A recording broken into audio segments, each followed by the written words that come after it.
you see as the biggest challenges currently facing the construction industry as they relate to geotech and what you've produced here in technology? I would say there are so many challenges that we face right now in the construction industry, but one of the main ones is the lack of visibility most contractors and even concrete producers they observe when they are trying to understand the quality of the concrete.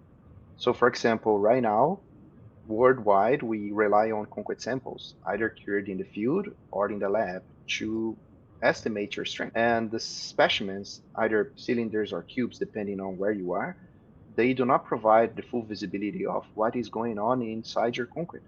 The curing condition is different, the ambient condition is different, the hydration process is also going to be different. So right now we see that we need to do better.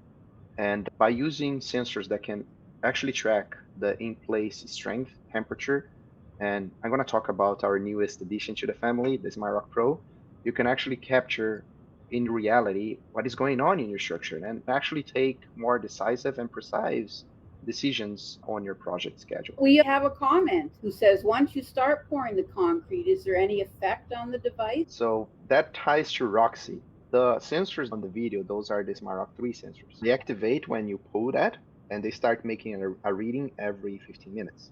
Okay, so every 15 minutes, you're getting a reading both inside this body and at the cable. So to mitigate and actually bring more precision to contractors, we have Roxy to identify when concrete is actually touching that probe through the sudden change in temperature from, let's say, it's, let's talk in Fahrenheit. Let's imagine it's 40 degrees Fahrenheit outside.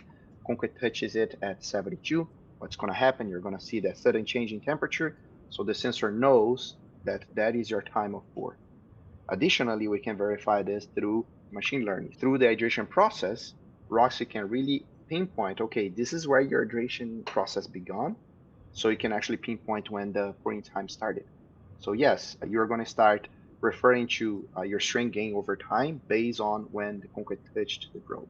If that makes sense. So it sounds to me like there's an interactive component in here. So as you're doing it, you are adjusting perhaps on Roxy's recommendations. Do I have that right? So the power remains with the user. So the user is the source of truth. So the user is going to be the one telling the sensor, okay, my pouring time was, I don't know, August 2nd at 2:55 p.m. Okay. But if that is off from what Roxy think it is, she can actually suggest a different approach. From what I'm seeing in your concrete, your pouring time is actually 1:59 p.m. and not 2:26.